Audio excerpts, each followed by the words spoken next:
La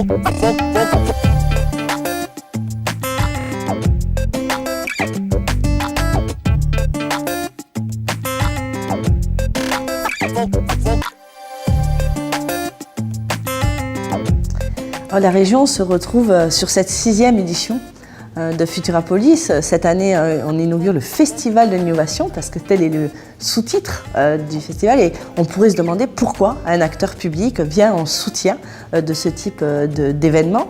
Il y a une raison majeure pour la région Occitanie. Nous sommes la première région en matière de R&D en France, devant l'Île-de-France. Nous avons un solde d'emploi industriel positif et nous avons un terreau fertile en matière d'innovation avec des établissements d'enseignement supérieur dont certains d'entre eux, et je pense notamment à l'ENAC, exposent le Volta, un hélicoptère électrique sur le parvis du Quai des Savoirs. Nous avons des forces de recherche qui, conjuguées à l'esprit entrepreneurial qui habite ce territoire où on est un leader en matière de création de start-up. Le but pour la région Occitanie, c'est évidemment de porter, de mettre en avant cet écosystème. La mise en avant, l'accompagnement de l'acteur public, c'est évidemment des dispositifs financiers pour accompagner de l'idée au projet, mais c'est aussi leur donner de la visibilité. Il est extrêmement important pour une collectivité de faire et de dire, mais aussi aujourd'hui de démontrer. Et vous pouvez dire, si vous n'avez pas de caisse de résonance, alors même les porteurs de projets installés sur le territoire ne sauront pas à quel point nous pouvons les soutenir. C'est l'objet d'un stand région qui donne une belle visibilité. On a fait le choix sur ce stand-là de ne pas mettre l'institution en avant, mais bien de mettre réellement le faire, c'est-à-dire les startups, les futurs leaders, j'espère, de leur segment, du territoire national pour qu'ils expriment les talents de notre région. Donc ce que nous cherchons avec ce partenariat avec Le Point, c'est évidemment donner une visibilité, dire que ici, les choses se passent, qu'on est bien loin de la vision des années 40, 50, où on disait que c'était Paris et le désert français.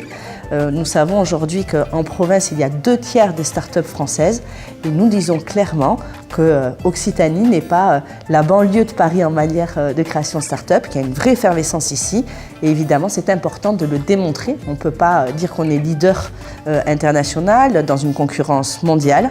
Ça serait du discours incantatoire, faut-il encore le démontrer et le prouver, et Futurapolis est un très bel outil pour pouvoir le faire avec efficacité.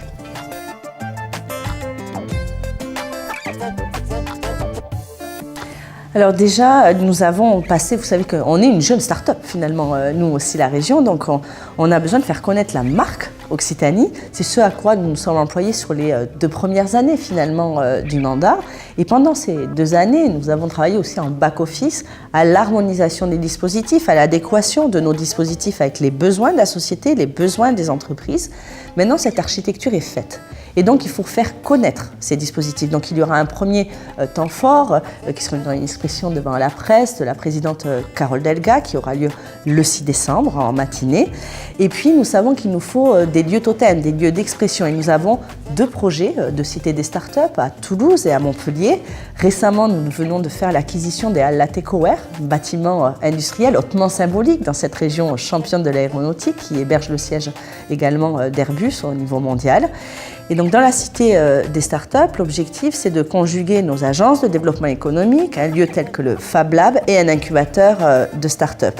Et c'est évidemment un support communicationnel absolument d'enjeux et d'ambition très forte pour nous, parce que ça sera un lieu qui aujourd'hui a un nom provisoire, Cité des startups, et donc il va falloir lui trouver un nom emblématique qui soit une marque très claire sur ici nous sommes la première région en matière d'innovation parce que telle est l'ambition que nous portons. Donc avoir cette capacité de communiquer en territoire mais aussi à l'extérieur, de donner une visibilité. Donc la question du naming est extrêmement importante parce qu'on est une grande région à l'international et donc il faut que ça soit un nom qui soit compris ici dans son utilité, dans son usage, mais également à l'international extrêmement parlant. On mise beaucoup sur ce lieu-là. Il y aura besoin aussi de rechercher une identité sur le lieu d'incubation, identité visuelle, identité de nom. Et donc on est aujourd'hui à la recherche des vecteurs de communication. On a les supports, c'est ce qui appartient à la collectivité de créer.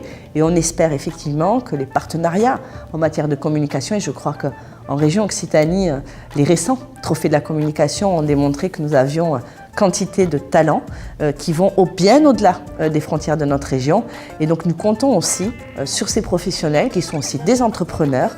Et donc en appelant leurs compétences, nous avons un double impact.